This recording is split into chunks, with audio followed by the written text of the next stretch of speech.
Welcome to the American Dream in the Eyes of Immigrants podcast. I am your host, Heidy De La Cruz, and I am on the mission to change the narrative of immigration, one immigrant story at a time. Awesome. Well, Laura, thank you so much for coming on the American Dream in the Eyes of Immigrants podcast to share your journey of your immigration journey of coming from the Dominican Republic. And if you would just introduce yourself to the audience, and then we can get started with talking about your childhood in DR. Yes, of course. Happy to be here.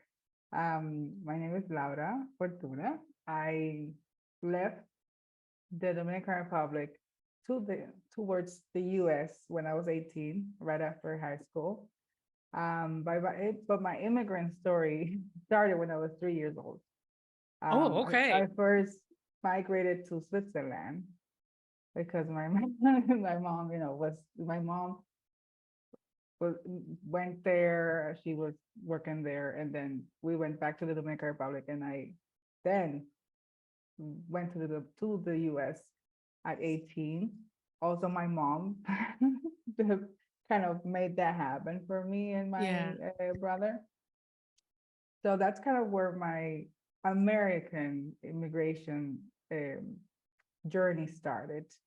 Um, I got the very excited green card, and we said, let's go, let's Yes. go. My mom made it happen, so let's make this, dream happen. Yeah. Um, so we moved to the US Virgin Islands. That's where my mom has been Oh, living for the more than 20 years. And okay. I lived there for 4 years, and then I decided to do my version of migration by moving to Massachusetts. Wow. And Okay. yeah, so in Massachusetts, in the Virgin Islands, I was, got my foot on, one version of American culture, which is, you know, the U.S. Virgin Islands was purchased by the US, and Yeah. that's a completely different experience, but it's a US territory. Um, so then I started school there, meaning university, and I did 2 years there, and then I decided to continue my education journey, and that brought me to Massachusetts. Okay. And so that's how it started. Okay. So I want to go back to Switzerland. Hold Yes. on. Okay. How long were you in Switzerland for? I know you said you were three and then you guys ended up on going back, but how long did you guys live in Switzerland? we I lived for 5 years. Five So years. from Okay. three to until I was 8. Okay. And then I was in the Dominican Republic for like 6 to 10 years more. And Yeah. then my brother and I left to St. Thomas, US Virgin St. Islands. Thomas. How long were you in St. Thomas? 4 years. 4 years. How was that? Like I know it's a US territory, like you said, but like it's different. So can you tell us a little bit about that experience there? Well, before I knew that at some point I was gonna leave the Dominican Republic. So I took it upon myself to study English, right? when Okay. I arrived, when I arrived in St. Thomas, I couldn't understand like nothing because the English accent is more like a Jamaican accent. Okay. Yeah. Yeah. It's so that was the first culture shock. Like, oh my God, I told my mom, like, I understand that I know English. I know English, but this Yeah. is a different type of English. So it was Man. very, very shocking. Um, I was also shocked by like how small the islands are. And it was kind of a disappointing experience at the beginning because, when you think about the US and everything, you're thinking big cities or Mm, even though my mom kind of prepared us, but still it was a shock. yeah. It's at least St. Thomas is a very like it's an island with mountains and everything. You can drive around the island like in an hour. And then, Oh, wow. yeah, Okay. you can like go around in a loop in an hour. And so the language was a big shock, the like how small it was. But then, you get used to it. And then I realized I started to, get to know the local people, also the Dominicans that had migrated to the island. So And there's Dominicans there. oh, yeah, there's a big Yeah. Dominican Okay. population. Okay. Because when I tell people that I'm from Grand Rapids, Michigan, they'd be like, Dominicans in Grand Rapids, Michigan? And I'm like, Oh, there's a big Dominicans, population. Dominicans go everywhere. It doesn't Yeah. matter how you will find a Dominican, like in the end of the world, there's always gonna Yeah. be a Dominican. I don't know. That is so true. Yes. Yeah, but there is a big community there. Yeah. But one of the things that I quickly realized was that if I wanted to, like uh, not do what I was seeing in my Dominican community, and wanted to like grow and actually make this whole immigration effort worth it, that I had to like expand my horizon. So Mhm. I started trying to make friends with people that didn't look like me. So that meant like anybody that was not Dominican. Yeah. And also by registering at the University of the Virgin Islands, that by itself creates also a different experience, because then you're educating yourself and you're meeting different people. Um, it wasn't necessarily easier because I still had to, Yeah. now try to perform at a university level with my English and all of that. Yeah. But it was that's kind of what my goals were when arriving there. I knew that education was the path to go. So I said, I'm going to put my blinders on and I'm going to try to pursue this and see where it takes me. Yeah, no, that's brave, very brave of you. And you're actually the second guest to tell me that they intentionally seeked out different people to really get acclimated to where they were at. Cause I know like when people migrate, they try to find their community, right? So Dominicans will try to find Dominicans to kind of have that home away from home. But you're the second person to tell me, they were like, no, like the other guests had told me, like, I wanted to really learn English, and the only way that I could do that is by forcing myself to be with people who didn't speak my language, Yeah. so I was like, man, like that is very, very brave of you guys, to be completely honest. Well, I definitely used to like hang out with my people, and Yeah. I always joke around that I had my face of like being my clubbing face and all of that, and mixed in between. But at some point, I don't know, there was something in me that that I just what I was seeing, the patterns of behavior that I was seeing within the community kind of made me think like, okay, am I going to really go this route?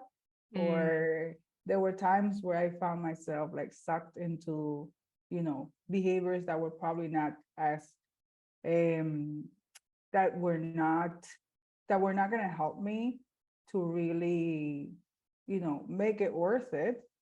yeah. Um, that, I had to basically stop myself in the tracks. And it was not that, oh, I had like, yes, I maybe part of my naiveness because I was very young, and I Yeah. was raised by my grandmother in a very kind of tight way where I was not allowed to go out and all of that. So when I arrived in St. Thomas, Yeah. I my mom kind of let me spread my wings because I was 18 already. Yeah. Um, but I didn't have everything figured out, and I didn't know everything. I didn't know what I wanted. So, Okay. um, just okay, I let myself like get really into being part of the Dominican community in the island, but also at some point, like I just had to make a decision and like recenter, like, is this where I want to Yeah. go? Okay. And so when you moved to Massachusetts, you didn't move with your mom, right? It was by No, yourself? so the last year, like on my fourth year in St. Thomas, Okay. I I met who my husband is now. So Oh, he basically actually like opened my eyes to different possibility. So he got a job at in St. Thomas. In well, he was working in St. Thomas, but he got a job at a university in Massachusetts. And at that point, I never had really considered seriously leaving the island. Um, and I just went to Massachusetts on a trip, like it was during Christmas time. And while there, I said, this doesn't sound like a bad idea. in the So snow? in the snow, I was so excited. It was like so No way. different. It was let me tell you, we arrived in the middle of a snowstorm. The whole place was white, and I didn't Oh have a my proper God. jacket. But anyway, I said, This looks like an adventure. yes, this looks like an adventure. And my semester ended. The next semester starts in January. It was just like I had a moment where like I just made the decision that I was gonna move, Wow. that I was Yeah. gonna move and I was gonna try it out. But at that point, my mind was really set on continuing my education. So that Okay. was kind of my boyfriend my boyfriend was Yeah. definitely the motivation, but my personal goal was to continue my journey. And my mom was not necessarily that happy, but she said, if it doesn't work out, you know where to go. You can I'm come back gonna home. Yeah. you can I'm gonna be here. And that was kind Oh, of the what I needed to definitely feel much better about my decision. But yeah. yeah, I left my mom and she's still there. Okay. um and yeah, so once I arrived in Massachusetts, that's where my part two of the immigration journey started. Okay, so you're in Massachusetts, you're going to continue your education. Did you have any cultural shocks in Massachusetts? Because, Oh that's a yeah. whole Oh, different world. Yeah, yeah. okay. First, I put myself into this education bubble because we even Okay. when I moved there with my boyfriend at the time, he was working and living on campus because that was part of the Mm, contract, the employment contract that he had. okay. Um, so you know, I was there with all these different people, a lot of uh, mostly white Americans. Okay. uh, and I just for me, it was not much at the beginning. It was not so much of a shock because I was in this education bubble where everybody that I met was in the same journey that I was. We were trying to study. There were, some Hispanics, Latinos mixed in between. So not that many, but I got to A meet a few. few. Yeah. But at that point, I was, focused and concentrated and soaking it all, like learning from all the people that were there. Didn't matter the nationality, I was just Yeah. committed to the Yeah. experience. Now, the shock happened after I graduated, and I had to basically move, like, get out of my university bubble and go into the real world where Okay. you live with the community in a neighborhood where you have to talk to your neighbors. That's where the real shock happened. Um, but while I was at the university, I loved it. Like, I was very happy. Yeah. So, so you lived on campus too, right? I And so lived on you've campus, graduated. yes, Yeah. Yeah. because there was like an apartment on inside, like in one of the you see like some campus have a dorms, but Yep. also some of those buildings have actual like apartments, Mm-hmm. Mm-hmm. like full apartments. And so my boyfriend um lived in one of those, and Okay. we lived there. In an Um, apartment. Gotcha. yes. Then I graduated from that university, then went on to different to get a master. But still, I wasn't shocked at that point yet. It was more like after I got my first job, in my field, and all of that fun stuff started. Okay. What did you study? I studied accounting, Okay. and my master was in taxation. So a master of science in taxation, everything related to taxes, Okay. corporate taxes, individual taxes, state taxes, that And kind of. this is, and because you're a coach, so you're a uh, money coach, which we'll talk yes, about in a little bit. yes. So, okay, perfect. So, gotcha. Okay. Let's talk about, okay, so when you, because I know you moved with your boyfriend to Massachusetts and you were in the university and anything, but did you have any non-immigrants like help you in any capacity to like get acquaintance with anything or anything like that? Well, my experience was, and it always has been, that since I was doing things so different from, let's say, what my family, like what my mom's experience had been, like Hmm. every help that I received was definitely from people that didn't I didn't know, that Mm, were not yeah. that were not related to me, or were not friends or family.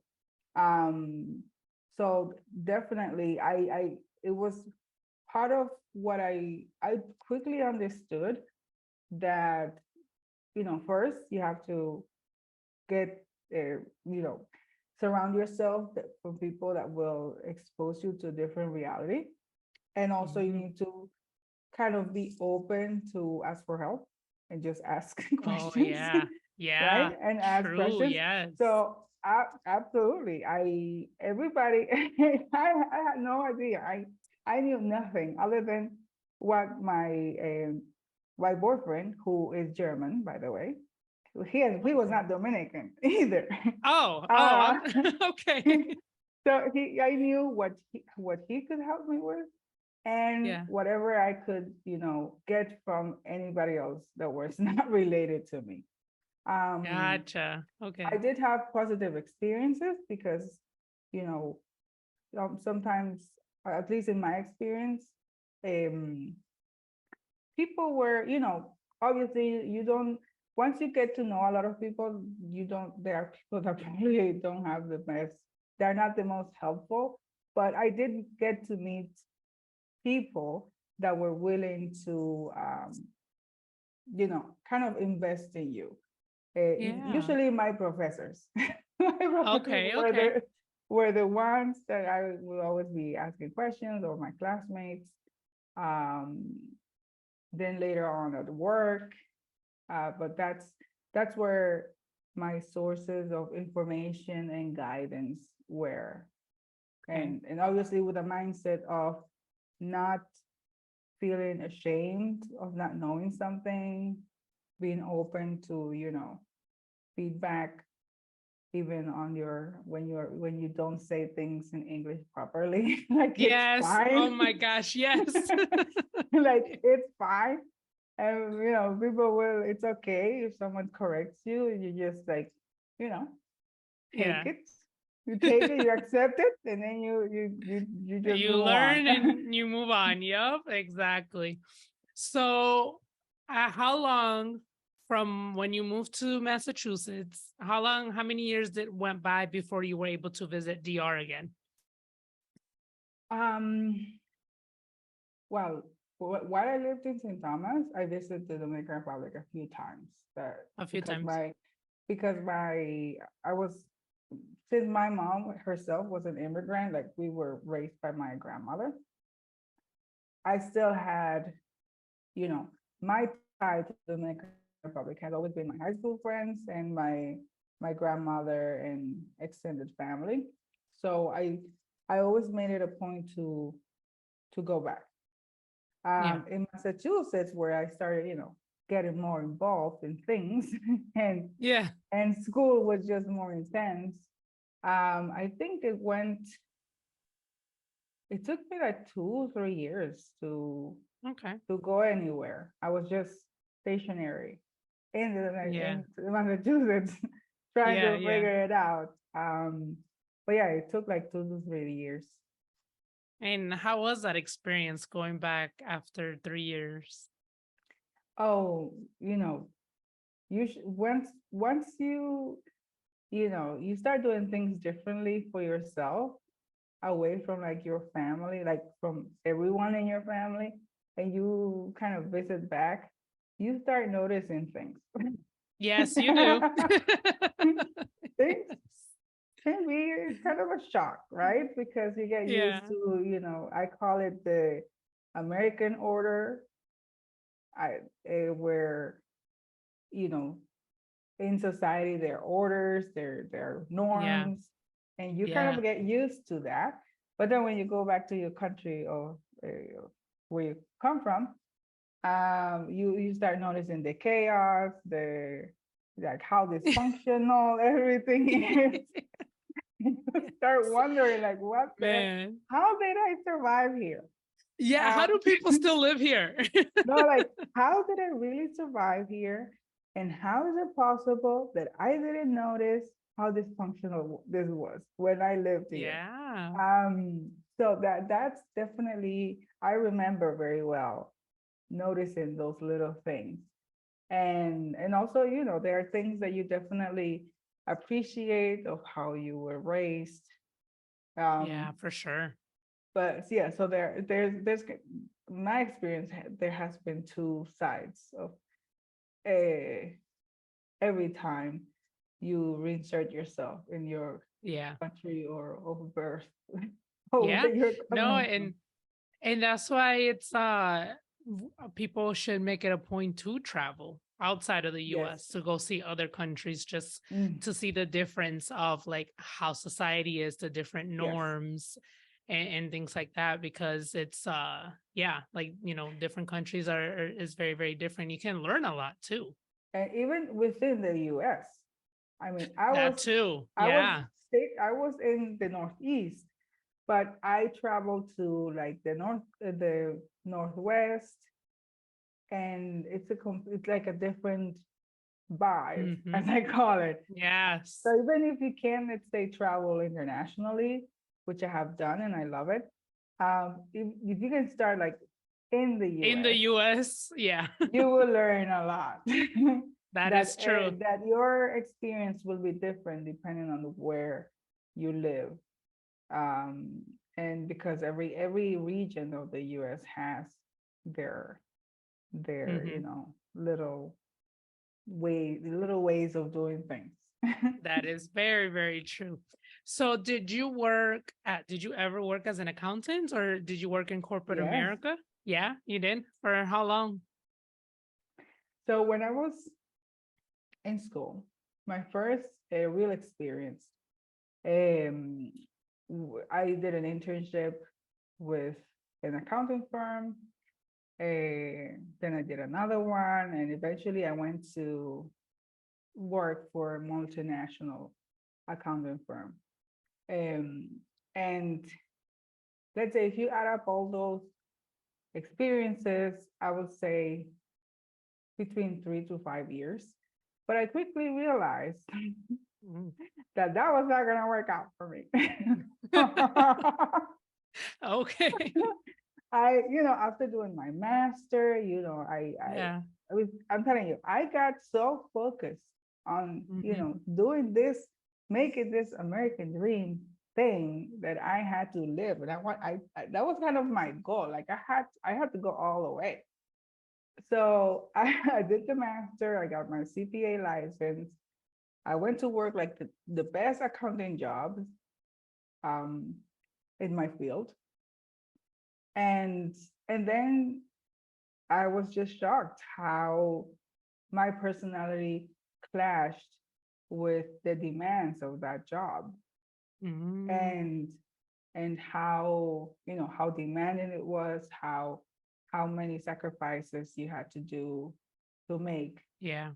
that were, they just, at some point it just made me sick, like physically, Mm, where I had to again sit down and say, really, is this really, I have been, I did everything that I was allegedly supposed to do, everything you that you're know, supposed to that do. I'm supposed Yeah. to do, Yeah.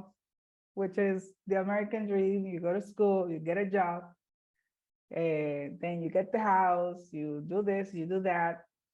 And it was not working. It was Yeah. just not working for me and like my health and my happiness. And at some point, I had to make a decision, and I basically, that's how the work that I'm doing now was born, out of kind of necessity, because I had to Okay. pivot into something else, but Okay. also based on what my experience was, getting an education, getting into a, you know, college debt, paying it off, Yeah. building credit as an Yes. immigrant. That's kind of how that's what inspired me. But my American dream became a nightmare, and I had to sit Ah. down and kind of rewrite my version of the American dream. Oh, your version. So let's talk about that. What is your version of the American dream? Well, my American dream has changed so much that I am right now back in the Dominican Republic. That's how What? much. That's how much my American dream has like shifted, right? Wow. Okay. Yeah. So let's So talk about that.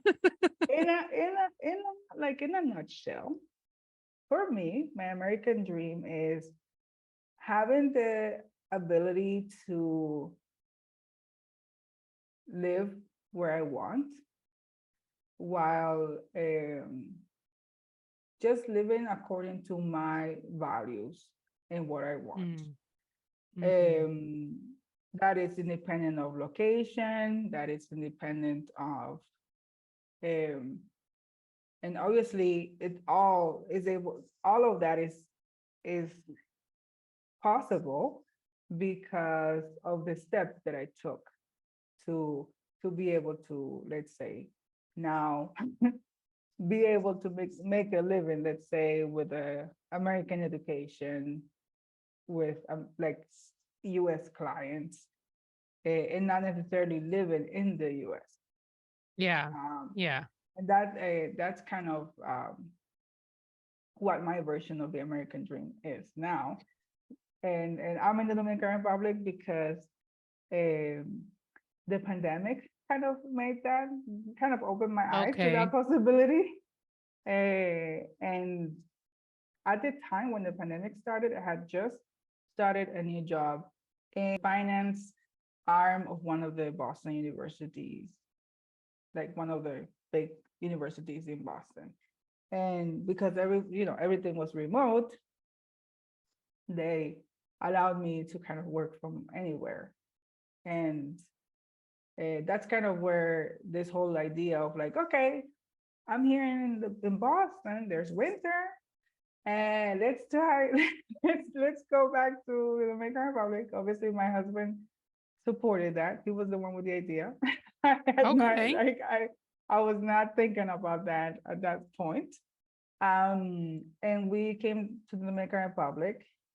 We're here for 7 months. Then we went back. And at that point, we said, this is not working anymore. Like Yeah. being present, like in person, at least here in the Northeast, is not working. And we started thinking about how we can make a permanent move to the Dominican Republic. Okay. And we did that. We did the permanent move in last year, 2022. 2022. So when did you launch your business? So my business first started as just a hobby where I was sharing what I was learning and what I like my experience with just managing my personal finances. Okay. And I did that with an Instagram account, right? Okay. And as I was, and then I got up, I was in that moment, I was learning to get rid of debt Yeah. because I had, I graduated with $75,000 of student debt. Okay. That just my master was 50,000. Whoa. and and then I said, I have to figure this out because it's not possible that all that this money from my paycheck is going towards paying this further student loans. Yeah. And I was just very disappointed, very upset about the whole thing. So that led me into, you know, finding these gurus that are, American uh, experts in personal finance. And I said, wow, I wish I would have known all of this before I got into this whole student debt situation. And Yeah. then I got, I soaked so much of the information that I said, I have to somehow share this information. Yeah. And so that's how it started. As I got, I was going through my own personal like crisis, identity crisis with my own career Aw. choices.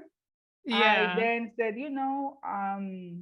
personal finance is pretty much like applying what I learned doing a, corporate finances, but for people, it's the same thing.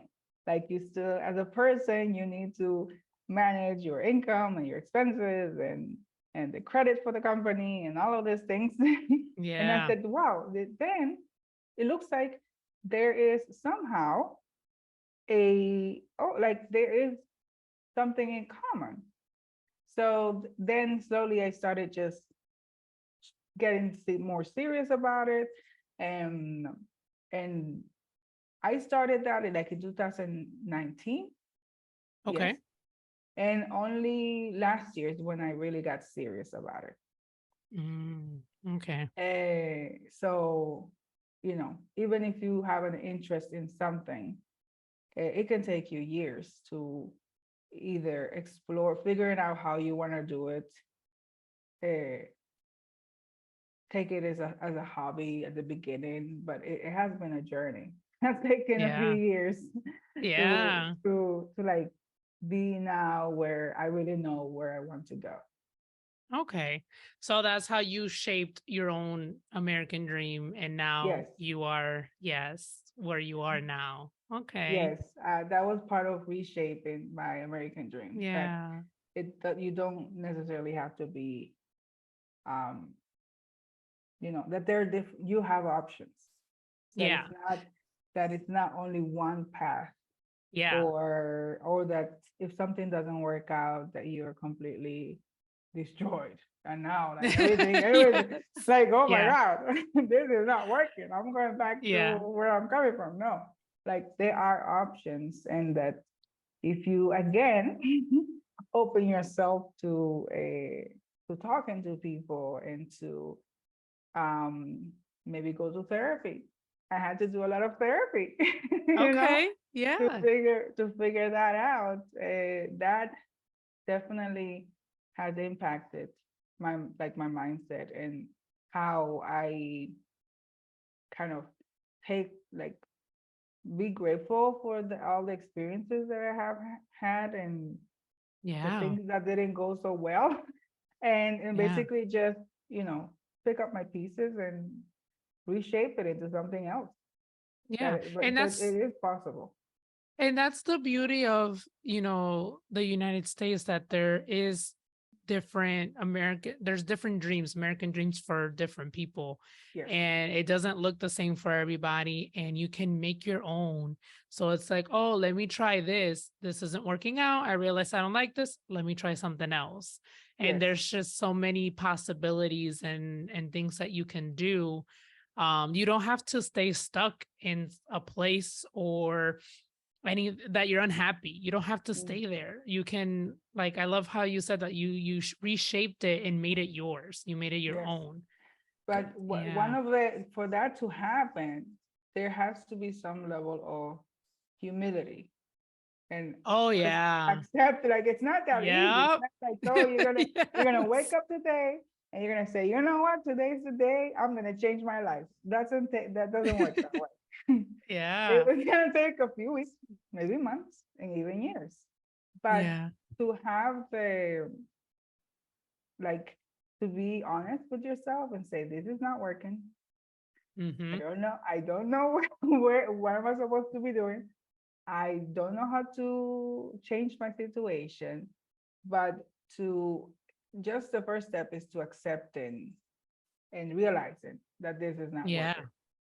And Yeah. sometimes that means if you migrate, let's say, and you're surrounded by your whole family, let's say your parents, sometimes it takes setting some boundaries. But sometimes Oof. your Mm-hmm. your hour, the depending on where you're coming from, at least for me, and the Latino culture is very family oriented. Like, Mm-hmm. you gotta stick to the family first. Yep. Sometimes it takes, you have to unfortunately disappoint a few people and say, this Yep. is not working for me. Yep. And it is just not working. Yeah. And having that level of humility and be able to communicate and just communicate the things are not, and sometimes, again, you're gonna lose a few friends, and Yeah. you might lose some family members, but I'd rather be surrounded by people that are willing to um, kind of roll with me with my different changes than to be unhappy just to kind of stick to uh, family traditions and ideals that were set there for me. Yeah. That Yeah. you didn't choose, right? Yeah. Like, that you were just sucked into them. Yeah. So, but yeah, it's a big personal growth thing Yeah. that just manifests sometime in the future into something that you can see visually. But it's a lot of internal work, I think. For sure.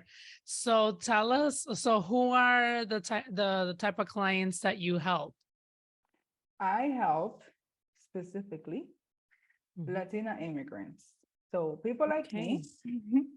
that arrived in the US, that had to learn the language, everything, right? And are now just trying to figure out how they're gonna make their dream come true. And that's Mhm.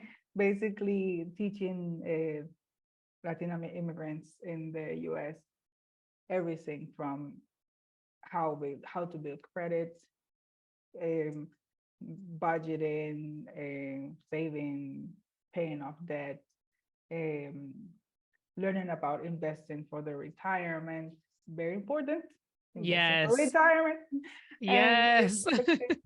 investing in general, because you can walk your way up to wealth by saving. You have to invest. Invest. Yep. And so that those are the people that I work with. So All right. even though I do speak English, most of my clients are Spanish speaking Okay. uh, Yeah. women. Yeah. Um, but yeah, these are my clients, which I call comadritas. Oh, that's nice. And I'm going to put you on the spot here. What is one financial advice then would you give to someone who's just moving to the United States? Well, the financial number one financial advice that is probably not financial, but it will touch your finances is you definitely need to understand and master English, because it's not just like Mm, it's just not a nice thing to have, it's a necessity. Like your experience will change dramatically socially, professionally, and financially once you know the language, you know how to read the language. yeah. And because it's the amount of jobs that people pass on because they don't speak English well. Yeah. Yeah. Um, and just that would be my number one financial advice that is not non-financial. And the second will be to immediately uh, try to understand the financial system. That means Hmm. many times we come from countries where the financial system is very like old. uh, we only know about saving our money or keeping our money under the mattress, but we don't we don't know about investing. We don't know about um, social security, the importance of paying taxes. Try not to shortcut and get jobs where you don't pay taxes. That is not only illegal, but it's for your disadvantage, Yeah. because many things in the financial system are tied to your income tax return, showing income. And when, doesn't matter what job you do, if you work in a hair salon, if you're an independent contractor, please make an effort to keep your things in order Yes. and pay your taxes and do your income tax return. Because You heard it here now. it really benefits you. I Yeah. know, but I know it's not fun, but taxes is a reality that, and it's a responsibility. Like you, you have to pay taxes. Like you have Okay. to not only, paying taxes is something that is necessary for the economy and the society to function. Um, but it has a lot of um, financial consequences. Yeah. Um, so please don't avoid taxes. Do your Don't tax avoid return, taxes. learn Yeah. English, understand, you know, different financial. If there's one thing, if there's one thing that I wish I would have done from the moment I got my first job in the US, was to open an individual retirement account, an Mm. IRA. I would have had so much money. I mean, because Mm. you know, it's something that once you open an IRA, which is an account where you can save for your retirement and invest the funds, um, it's not tied to a job in particular. Mm. So if you have a job, you first have to have Yeah. earned income to be able to have an IRA. But basically, any job that you have, um, also to enroll in your job's retirement plan. You know the amount of jobs that I had that I didn't sign up for that. Oh because man. Yeah. because I wanted to keep my money. I wanted to keep my money, and that's the mentality that I had. And but I didn't know that sometimes, many times, there are employer contributions that just Yes. basically means free money for you. Yeah. Um, so that's another thing. That's like three things already. So you asked me for one, but This is all good. those are things that are a must. You know, and it doesn't matter if you can contribute $10 a month, $20 a month. Just open an IRA, learn about what an IRA is, and start contributing to that, and start investing your money. And next thing you know, you have the freedom to, you know, once you get to your older age, you will think. your younger self for that. Yeah, yeah. All right, Laura. So to wrap this up, how can people connect with you if they want to learn more about finances or if they want to hire you as the money coach? Like, how can people get in contact with you? Yes. So on social media, you can find me mostly on Instagram as the Fortune Coach.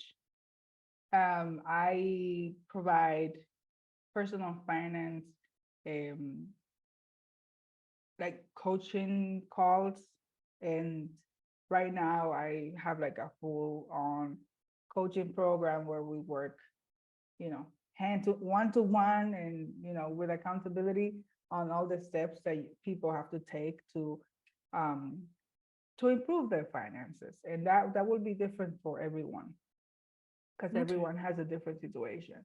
But yes, you can find me at the Fortune Coach on Instagram and on TikTok. And yeah, that's where I am. All right. I will definitely include your link and the description and the show notes.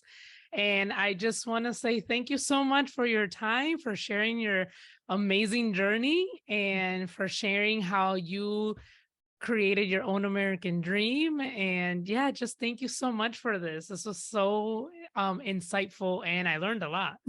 My pleasure. Always happy to talk about personal finance and just how you can like make your dreams come true if you just, Amen. Yes, yeah. love that. Mhm.